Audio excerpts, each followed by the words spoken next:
All right, Cincinnati sports fans, especially you fans of the Cincinnati Reds. I'm excited to be joined today by Mr. Tyler Stephenson. Tyler is in the Reds organization, a catcher, and one of the up-and-coming superstars for sure. And we love the fact that Tyler's been willing to take a few minutes today to talk to us as Fellowship of Christian Athletes, just about kind of what's going on in his life in the midst of this crazy COVID-19 pandemic that we're in. And so, Tyler, why don't we start out just by you kind of introducing yourself to those who might be watching this video today?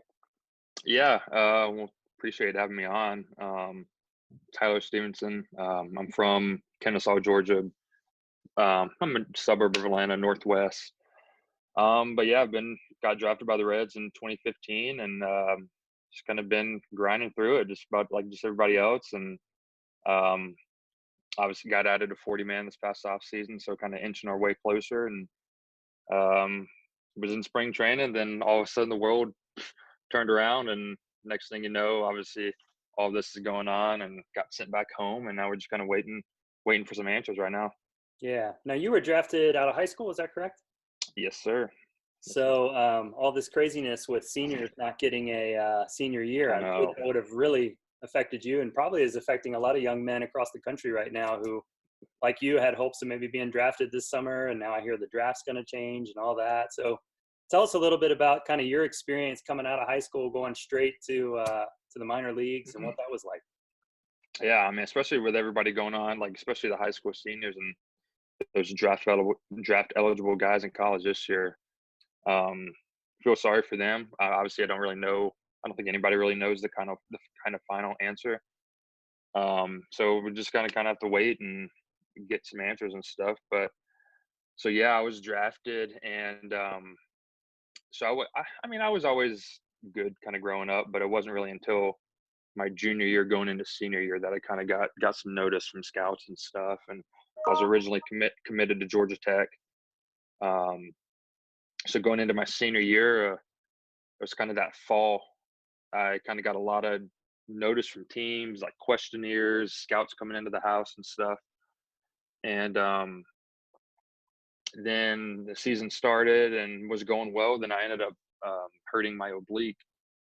I don't know, like a grade 2 tear. I don't know, whatever it was. That put me out for, let's see, I want to say it was like 2 or 3 weeks. And then we had spring break.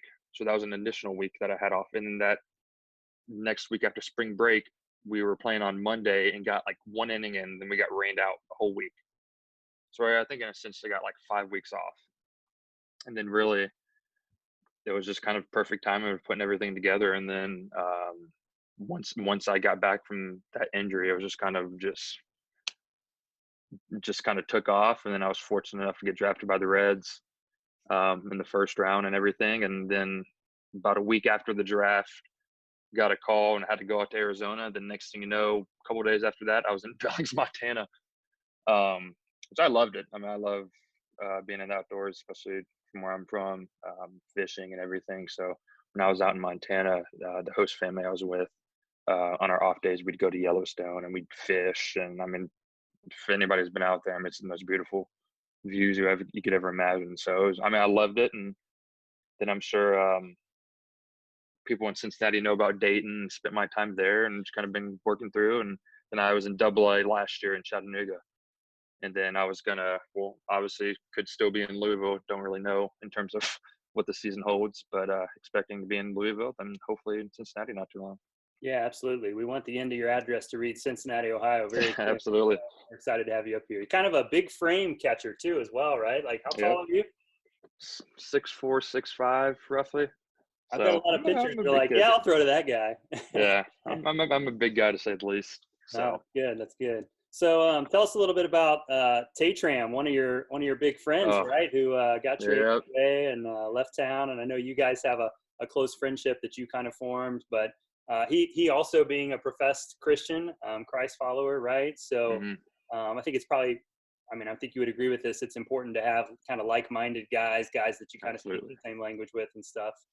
Especially when you get into the minor leagues, that can be a lonely existence at times. So, Yeah. So yeah, especially like who you kind of associate yourself with, not only with baseball, but everything kind of in life. Like obviously your friends and everybody is going to influence your life. And obviously it all kind of correlates with one another. But so yeah, like so I was drafted in 15, and then 2016 is when he was drafted. And so long story short, our high schools were probably less than a mile apart from each other. And he went to a private school, I went to a public school, so we never played against each other. But so we played in an organization called East Cobb, big travel ball. It's same with like Midland Redskins, kind of up in the Midwest area. So big baseball organization down here.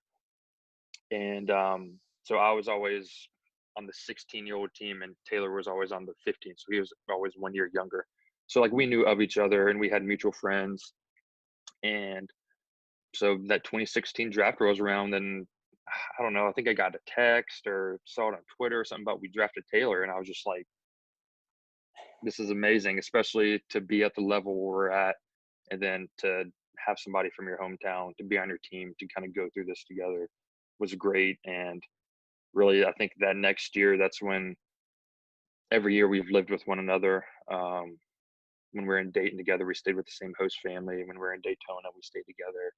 Then when we were in Chattanooga, we stayed together, and it was great. I mean, it was a brotherhood and a friendship that will probably go on forever. And it's tough now because I can't play with them and grind with them throughout this process. But we still live close to each other. We see each other in the off season. So we always try to plan some trips like with one another and like with our girlfriends because they're real close. We always try to do something. And it was weird in spring training this year. We played the Padres, and I was catching and he was hitting. So that was pretty funny to hopefully the first of many occurrences where. Right. But yeah, I mean, I wish nothing but the best for him, and I mean, I've always got his back, and it's just weird seeing him in another organization, but I know he's thriving and he's enjoying it, so that's all I could ask for. Yeah, it's awesome. So we'll switch gears a little bit. So, you guys are in Arizona, kind of, getting the grind in, doing Hmm. the work, moving, steamrolling towards the season. And then all of a sudden, the brakes are slammed. Everything comes to a screeching halt. You guys are basically kind of sent home or told you can go home. You're back in Georgia now. Really, there's no indication that's been made about when this season may or may not even get started or get rolling for sure. So, just kind of talk to us a little bit, like professionally, how you're kind of staying in condition, staying in shape, what you're spending your time doing, what your kind of daily routine looks like right now. Yeah, so I mean, I know we had an off day on Wednesday in spring, and that's when the first NBA case came out. So we're on that off day, and everybody was kind of like, okay, well, now what? So we came in that Thursday, and then surely enough, being in Arizona, we get rained out, which never happens. So we get rained out on Thursday, then everybody, I mean, talks were going around like, what's going on? Like, are we going to be suspended because the NBA just did? And then sure enough, we had a team meeting and everything was kind of on shutdown. And then that was Thursday, and I think I flew home on Sunday. So I've pretty much been home ever since, and just kind of making the most, just kind of like with everybody, everything kind of being on lockdown. Um, Working out, got equipment at home, and um, I've got like a net I can hit in my backyard, and actually just got done catching bullpens earlier, and so we're kind of making the most out of everything. And obviously, with all the government lockdowns and businesses and stuff, like it's kind of hard to do everything what we would do like in the off season in terms of routine and stuff. But kind of making it work and just kind of waiting for answers, and hopefully, like with Georgia, kind of with everything kind of opening up, kind of be easier for us to have access to everything we need. But it's cool, like just to see guys being creative and with workouts, like doing stuff in their backyard with sandbags or logs of wood. Like it's cool to see everybody kind of be creative about it, have fun. Yeah. So you're a man of faith. Hmm.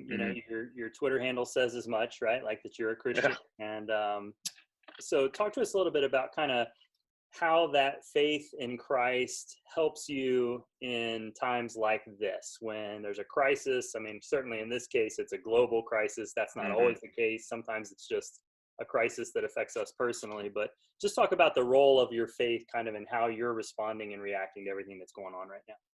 Yeah, I think it's easy to kind of in a sense, not get away with it, but kind of be looking out from the outside. But in a sense, like it's all up in God's hands and everything. And to sit and spend this time, like obviously with people, schedules and routines and everything, like I find myself doing a lot more like quiet time or like Bible studies, like being with my girlfriend in Colombia, like how heavily faith-based her family is, like watching church on Sundays, even like we can't do it in person, but like we can still watch it on TV and just spend that time. And like it's just been such a whirlwind for everybody, and just continue to pray. And it's like we know we're going to overcome this, and it's hopefully sooner than later for everybody to get back to their lives and everything. But just continue to pray on it, and especially for everybody who's been affected by this, like especially be praying for those people who have recovered from this and people who have lost loved ones. Like it's just a terrible time for everybody, so we just have to take positive about it and just continue to pray for everybody, and especially for all those medical staff and the people who are risking their lives to help other people. um it's I mean it's weird, like it's not weird, but it's like it's a good time for people to kind of take a step back and kind of find the morals of life. And because everybody's been such a routine in the past years of whatever their schedule or their life is, like especially with stuff being locked down, like you have more time at home. And I think it's a good thing for people to kind of take a step back to go forward, to take two steps back to go forward and stuff. So so yeah, just continue to pray for everybody and get through these times. Yeah, so you mentioned a step back. So I know sometimes, like to put it in baseball context, manager might pull a player from the game Hmm. and kind of immediately meet him at the dugout and just, take him over to the side and just coach him up a little bit, right? Kind of say, Hmm. hey, look, we're taking you up today. These are some of the things I saw in your game today, whether, whatever position you play, whether you're pitcher or position player. And then hopefully, when you come back and you're in the lineup in tomorrow's game, you're a little bit more prepared, you're a little more sharpened, you're a little more ready because of that coaching experience. So Hmm. talk to us a little bit, like we've all been pulled out of the game, so to speak.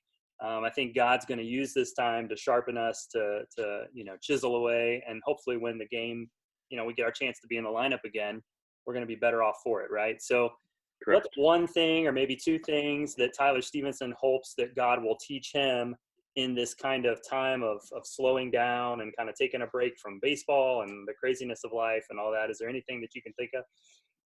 Hmm.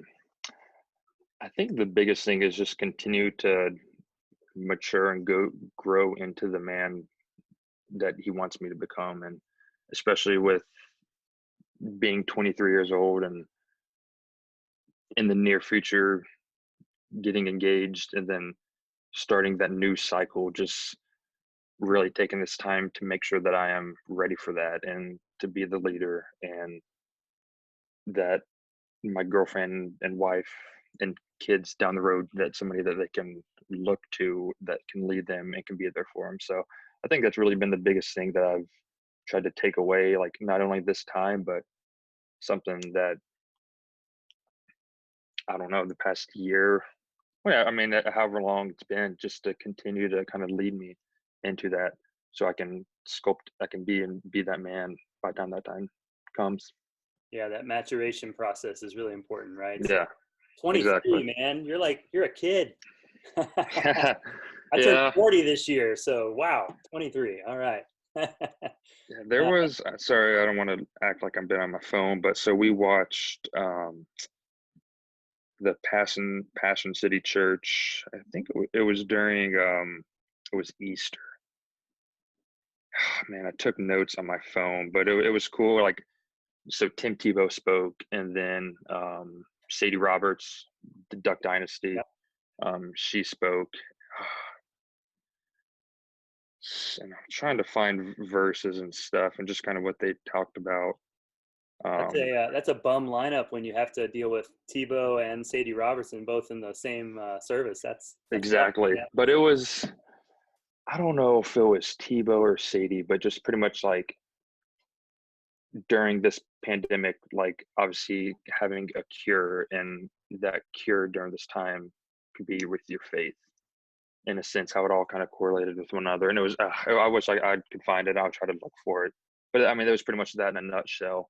Like obviously we can sit and do nothing during this time, but we can have that cure for this time and in the future and stuff. So it was cool. It was a really good service, and those are some unbelievable speakers. And I mean, that's somebody that I especially look up to with Yeah. Tim Tebow, not only who he is as a person, but just a leader and just how intelligent and great he is, honestly.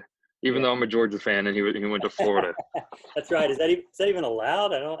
Can you If be a I can, dog? And as long as he's not an Auburn Tiger, then we there can you go. work. There you go. Yeah, So I've said here recently, there's going to be a generation pretty soon that's only going to know Tim Tebow as a preacher. They're not even going to yep. understand that he was once a football player, Heisman Trophy winner, NFL quarterback. Like they're only going to know him as a preacher. But what's crazy about that is really that's enough because he's a phenomenal preacher. He's a phenomenal Unbelievable. communicator of the word. Yeah, so that's super cool. So hey Absolutely. man, I won't keep you too much longer, but we talked about this a little bit earlier, but seniors in high school who've lost their season, coaches and athletes around Cincinnati who are kind of sitting right now, wondering if and when their sports are going to get going again. Any words of encouragement that you would have for them? Anything that you would say to kind of boost morale? If you were the manager in the dugout right now and you had to give a speech, like what would your speech be to some of our local coaches and athletes right now? Just continue to stay ready. And I know that some people and players and coaches, their season was cut short. And I know it's kind of sad, especially for those high school seniors to lose that time, just because they will be going into college. But at least for the college level, um, I think that most universities and NCAA has granted another year of eligibility. So obviously, it'd be great to have either your freshman or junior or sophomore, senior year, whatever it is. But I think they're at least letting those players have one more year of eligibility, which is great.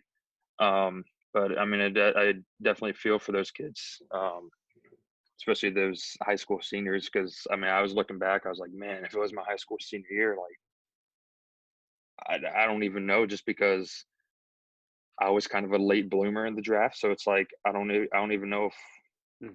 I would be in my shoes right now, or like I mean, there's just so much to it, but just continue to have faith in yourself and just continue to work and make the most out of this time.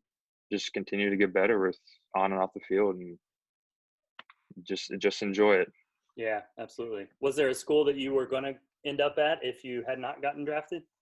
Georgia Tech, Okay. Georgia Tech. Um, so yeah, even though I'm a Georgia fan, I always get smack about it and everything. And there's another side of that story, but so I knew Coach Hall, who's the head coach there. I've played with his son since I was like 12 years old. So it was the right place for me, and sure enough, the Reds drafted me, and now I'm here and living my dream. Yeah, that's awesome. Well, hey, man, if you do one more thing for us, would you be willing to just voice a short prayer kind of over the city of Cincinnati, over coaches and athletes to Yeah, close out our time? Be great. yeah, absolutely.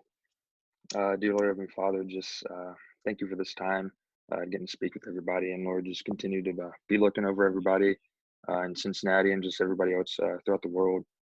Just continue to keep them safe through this time, and continue to be looking over everybody who's been affected. And let's spend this time with you to continue to have our faith in you and continue to grow with our relationships, and Lord, and just continue just have faith and enjoy this time, Lord, and be looking over us, Lord. And thanks for everything you do in your pray. Amen. Man. Thank you. Hey, thanks a lot, buddy. Man, I hope Yeah, absolutely. I get to see you playing some baseball sooner than later. I know. We'll Yeah, wait and see, and hopefully we'll get some answers here soon. And obviously, if you need anything else, I don't have much going on. If you ever need anything, just give me a holler, and I'm more than happy to help with anything. sounds good. Thanks a lot, Tyler. Appreciate All right, you. I appreciate it. Thank you very much.